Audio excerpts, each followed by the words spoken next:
So here is the iPhone 15 Pro. This is the 6.1-inch screen. And first thing you notice is the smaller bezels on this device.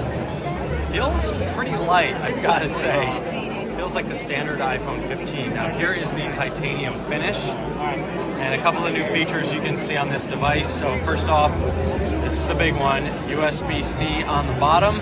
Now the port kind of looks like what you've been plugging into, but that is not Lightning, that is USB-C.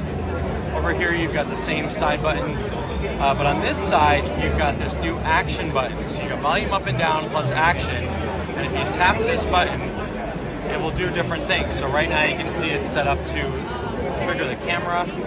Oh, hold to open. Okay, so there we go. Hold to open the camera. Wow, look at that. And then you can program that to do up to 9 different things, including shortcuts, which is really cool. So if you want that to stay as the ringer switch, you can. And this is the natural. Gotta say, it's very grippy. Now the standard size on the Pro is going to give you the 3x zoom. Then when you move up to that larger device, that's going to give you the 5x zoom. So otherwise, you still got the dynamic island, and this is really light. See the top of it. So there you have it in the new titanium natural. Wow.